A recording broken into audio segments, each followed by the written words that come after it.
Hello. Thank you very much for being here today. My name is Athanasios Douitsis. I work for the National Technical University of Athens Network Operations Center, and I'm here to tell you about a couple of projects that I've been working on for the last 2 years and are related with the assignment of persistent IPv6 addresses in broadband access networks. So, here's how we will proceed. I'm going to go basically through two separate case studies. The first case study is about the Greek student network, and the second case study is about the Greek school network. On both of those cases, I'm going to briefly describe the previous IPv6 setup, and then I'm going to describe the work that we've done or we are doing at this point. Most of what you're going to hear has already been implemented. A good portion of it is already in production, and another good portion of it is moving fast towards production. So, we're going to conclude with some remarks and some best practices that we've come up with. But before we proceed, just a trifle of orientation. I'm going to be referring to broadband access networks where the user is connected to a home Ethernet LAN, which is connected to a CPE. The CPE establishes a point-to-point link to an aggregator, an LNS if you like, which communicates with a radio server. The point-to-point link is enumerated as usual with stateless address auto configuration.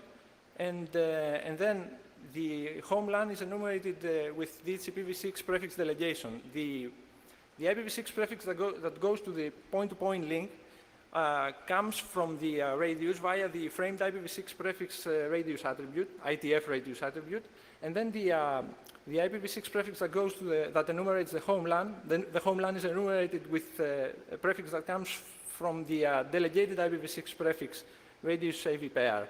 So basically, in this setup that I'm describing, you can see that there are no local pools on the aggregator. This means that the configuration of the aggregator is rather simple, no local pools, which is basically a vendor-dependent solution. But obviously, this means that your radius must be a little bit smarter, especially in the case where you have multiple LNSs, but not too much smarter. So, on to the first case study, which is about the Greek student network. The Greek student network is basically a network that provides net connectivity to university students throughout Greece. The Greek student network is operated by the Greek Research Network. We have like 50 institutions involved. At this point, we have like 50,000 or more students. We do our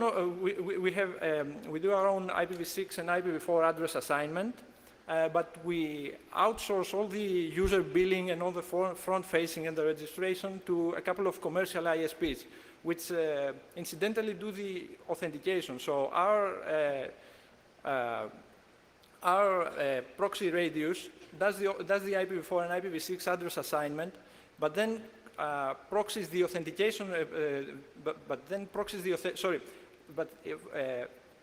proxies the authentication request to a couple of home radiuses belonging to the commercial ISPs, which has some peculiar ramifications because since the user databases are on the ISPs, the account usernames are unknown to us until the time the users log in for the first time, and more so, the deleted accounts are unknown to us, and the time of their deletion is unknown. So when an account actually connects for the last time, we don't know whether this is actually the last time. So we have very limited view into our user database.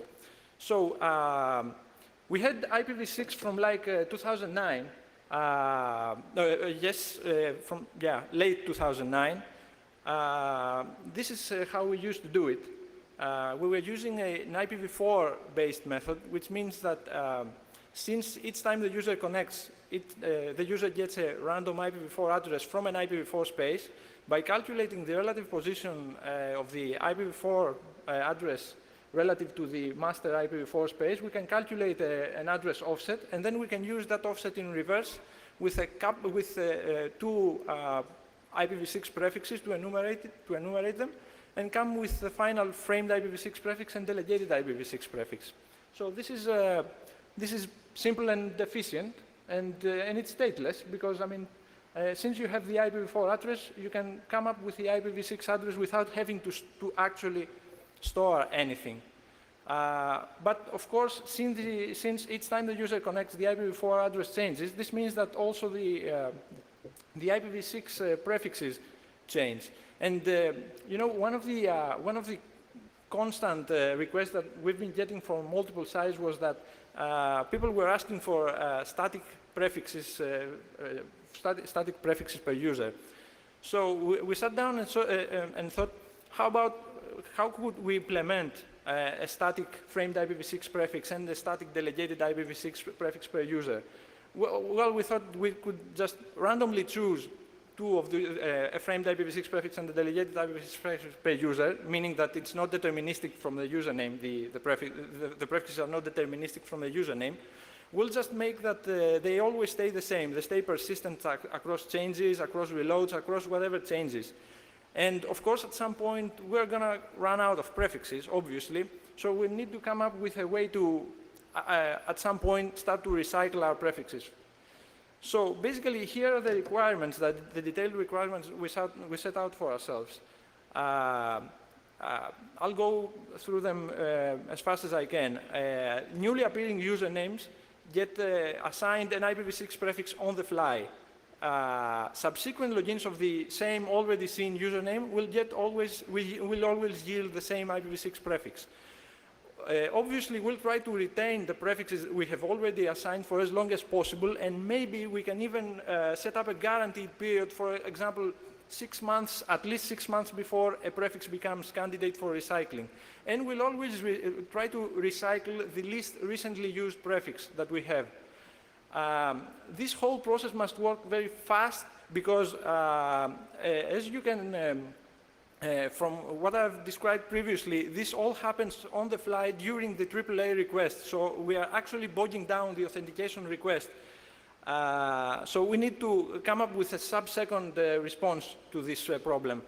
And we obviously need to have a way to monitor performance with as detailed a way as possible. Obviously, I mean, maybe we'll have different subscriber groups drawing from different prefix pools, and of course for law enforcement purposes and audit purposes, we'll need to have a way to log all the past actions that have happened, So here's our approach. For each user, we elect one unique static non-negative integer, which is the offset, and which we're gonna use in the same way that you used in the previous IPv6 setup that I've seen. We'll use this offset to enumerate the framed and the delegated prefixes. For example, if we have a pool size that has a size of 8096, we'll have to come up with offsets from 0 to 8095 to assign. When there's a new username appearing, if there's an unuser offset, then we'll create a new record with that username and offset pair. At some point, there will be no free offsets available. So at that point, we'll start always finding the record with the oldest offset, which is not in use. And then in that record, we'll replace the username. Of course, before we do that, we'll store the old username offset pair in some form of log. And of course, if there's an existing username, a username that we've seen before, we'll just retrieve the offset username pair and then return the offset. So basically, here's how it works. For an example, you have on the leftmost box, you have the delegated pool space from which all the users draw their prefixes. You have a stored offset for example, one user. And then on the rightmost box, you have the final delegated prefix, which is a /56. This means that we can have like 65,536 final delegated prefixes, and an equal amount of users. What's interesting is that all the prefixes, the non-negative integers, get stored in an ordinary relational database. And I mean, integers are very easy to sort them. It's very easy to sort integers. It's very easy to count integers. And there's an added benefit before. If at some point we need to do some sort of renumber or something similar, we'll just replace the delegated pool space on the leftmost box. And everything else is going to happen automatically. So this is an added benefit. It took me about a month to come up with an implementation for what I've just described. It's a Perl module that is actually integrated with a free radius server through the RLM Perl module. And as a storage, it uses a MySQL relational database. There are a couple of tables. There's the IPv6 prefix pool table, which will contain, you know, the master pools from which we draw the prefixes. There is the static addresses table, which contains the offsets and the usernames. And there are a couple of log tables for audit purposes, as I've described before. The entire code is, as you can see, available on my GitHub page. Some features which might be of interest is that, like I said, we have the ability to group our users into many different groups. We have the ability to keep track of our online users, and if we like, we can detect double logins and similar situations.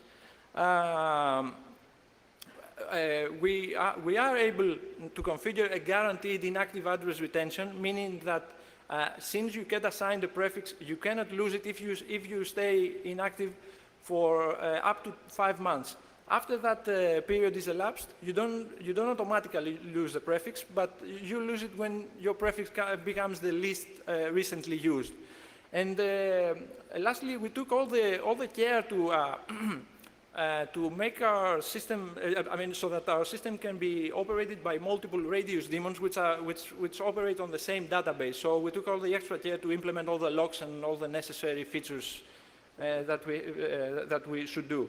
So, like I said, we are very interested in monitoring the performance because, as I said, we are bogging down the AAA process. So we have we've taken extra care to implement all this performance counter inside our code. We can measure the average duration for each different case, create record, retrieve existing record, replace the offset in the record, log out. We keep counters for each of our different cases, and we even have drill down timers for each of our different types of SQL queries, SQL queries. So as you can see, we have a very, very detailed sense of where our system spends its time. So this system has been in production for almost 2 years now. It's very fast. Actually, the 50 millisecond amount is slightly exaggerated. I think most of the requests complete in less than 10 milliseconds. Initially, we had one and only initial master pool, but at this point, we have segregated our users into one big master pool, and some users are also located in a second address pool. So all in all, we're very happy with it. This is the second case study, and it's about the Greek school network. The Greek school network is a countrywide broadband access network in Greece that provides network access to almost 18,000 schools and administrative units belonging to the Ministry of Education in Greece. Apart from providing access, we have a very sophisticated content filtering system. We provide information services to schools and teachers, web hosting, email, everything. We have like more than 10,000 CPEs. We have, at this point, we have 6 router LNS aggregators. We have 2 radio servers and a multi-replica directory. We had IPv6 for 10 years now in the Greek school network. In fact, the Greek school network IPv6 setup is mentioned as a case study in the book from Cisco Press, Global IPv6 Strategies from Business Analysis to Operational Planning. So if you have the book, you might as well take a look at chapter 5, where I think we are mentioned. All the units used to get the prefixes from the same prefix pool, A /63 was assigned per unit, and it was split into a /64 for the point-to-point and a /64 for the IPv6 prefix delegation. The assignment of prefixes used to be semi-manual, and so it was, obviously an error-prone and cumbersome procedure. So, and one more thing, the IPv6 prefixes were stored as in the directory as verbatim IPv6 radius attributes, so as radius reply items for those of you who are more familiar with this type of AV pair. So basically we sat down and thought, let's design the IPv6 setup that we're going to have on the Greek school network for the next 10 years. So we'll try to design for the next 10 years ahead. This time we'll assign a static /56 per school, which means that each school or administrative unit will be able to enumerate a maximum of 256 VLANs. This time we're gonna store clear IPv6 prefixes in our directory, which is a more vendor-neutral solution. We're not storing VSAs in the directory.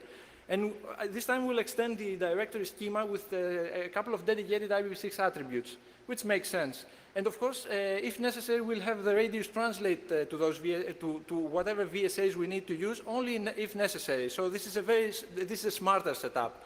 And this time we'll group our units into 3 categories: high schools, elementary schools, and administrative units, and we'll assign from different prefix pools per category. This is going to come very handy. This is going to become very handy in the case of policy enforcement and content filtering. As I've said, we have very sophisticated content filtering, and being able to enforce our policy is very important, as you can see, especially for the elementary category, which is full of underage minors. So we took extra care to make sure that we have all at least we're trying to make all the right choices in that regard. So about the IPv6 pool dimensioning, we'll assume that we'll have double the units in like 10 years, which is not going to happen. So I think we're pretty safe on that regard. For the directory services, for the directory, we are coming up with 2 new attributes. They're strings, and they are the framed IPv6 prefix and the delegated IPv6 prefix, as you might have guessed. And they're translated, obviously, by the radius to the framed IPv6 prefix radius attribute and the delegated IPv6 prefix. And there are some more AV pairs that we're still considering how are going to be generated or statically allocated.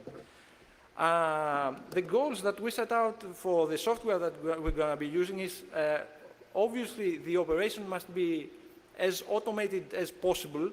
We'd like to have 2 modes of operation. First, we'd like to have a batch mode of operation, which means go into the directory, get all the units, assign prefixes to every unit. And we'd also like to have a single unit mode, which means go to the directory, get that specific unit, assign prefix only to that specific unit.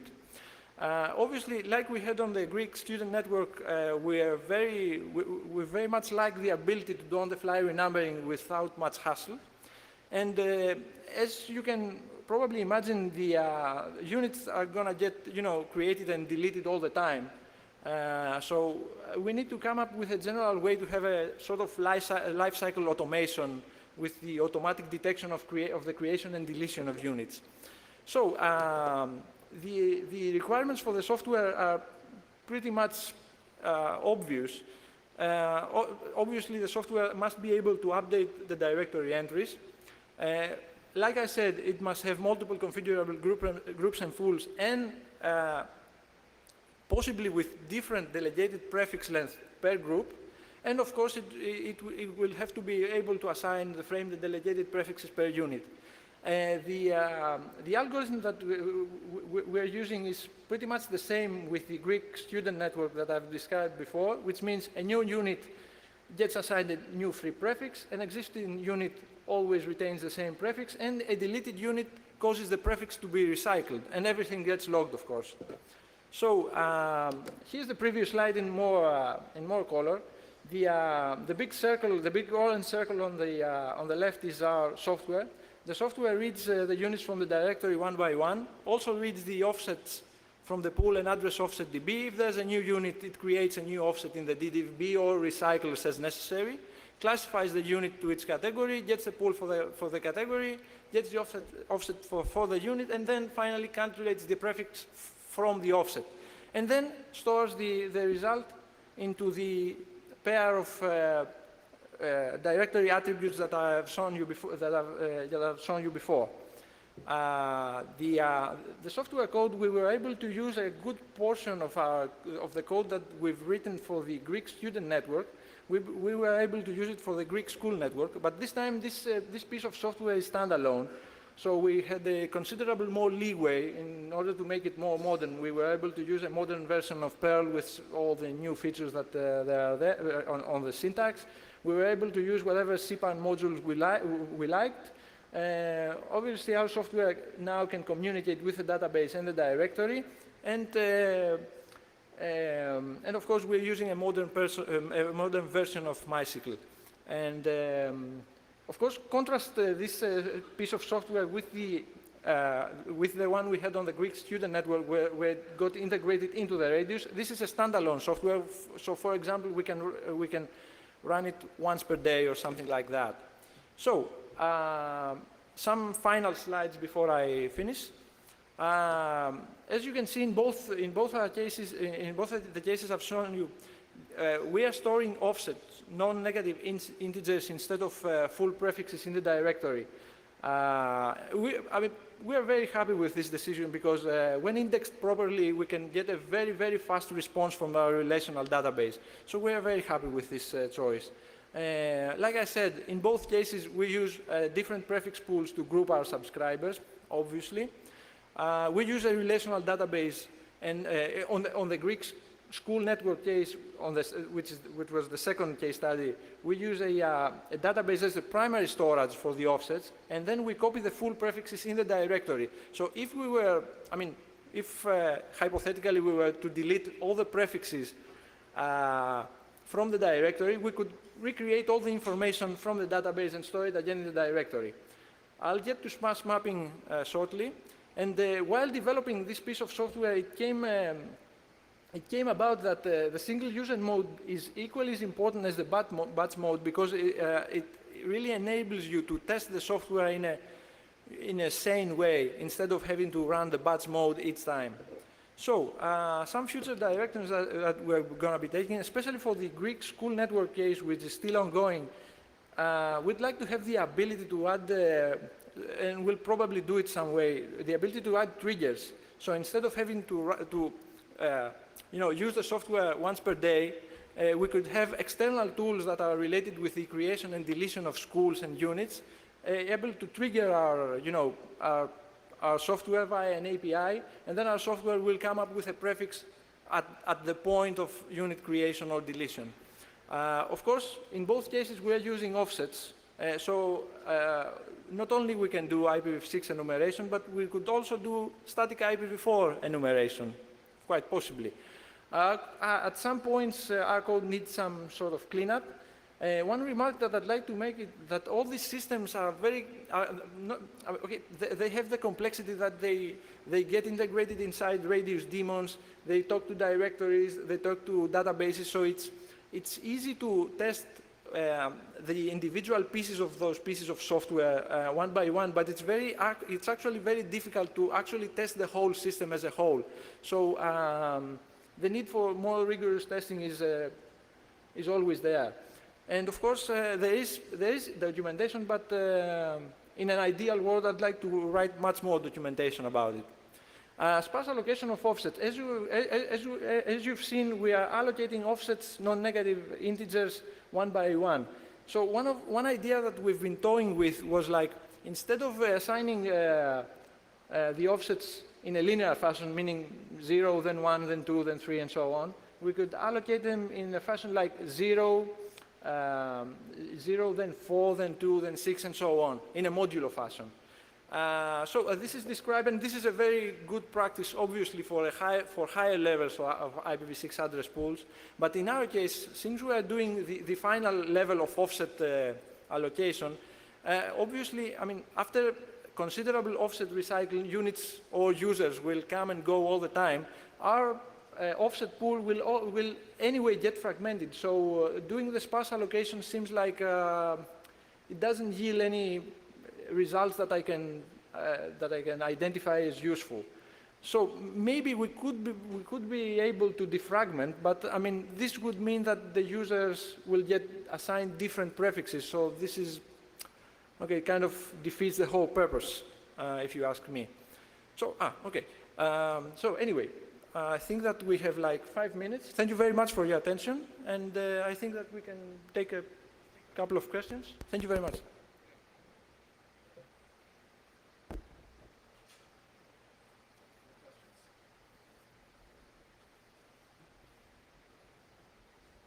Any questions? Oh, sweet. Okay. Mike Joseph, Google. This is an interesting approach. Given your sparse allocation policy, I was wondering if you had considered something simple like hashing the username to determine the offset so that you could be relatively stateless in the radius server. You still probably would need to log it anyway for auditing, but it would mean that your use case, for example, where you were rebuilding LDAP from the database may become even easier because you would potentially reissue the same prefixes to the same user accounts, even across loss of all data. Okay, it's very difficult to hear, but I think that you are asking whether hashing the username instead of trying to come up with completely random offsets per username is actually makes sense. Well, to be perfectly honest, that was the like 2 years ago or more. That was the initial idea that I have, and I mean it's the most obvious solution, and I agree with you. If there was a big enough IPv6 address pool, it could be conceivable that we could come up with a hash function. But you know, if we have very little bits available, eventually we will run into collisions. It doesn't have to be collision proof, because as long as you have a collision rate that's relatively low, the majority of your users will still benefit from getting deterministic addresses, and the ones which do collide would simply then depend on state. So you would solve the problem nicely for the majority of your user base and reduce the churn, particularly on the prefix delegation, which is the hardest on customer networks because it means that devices on the LAN have to time out. Perhaps. Yeah, okay. I mean, maybe Just a thought. Yeah, maybe we could discuss this further afterwards. Sure. Thanks. It's a nice. I mean, it's a valid idea. I mean, yeah. Thank you.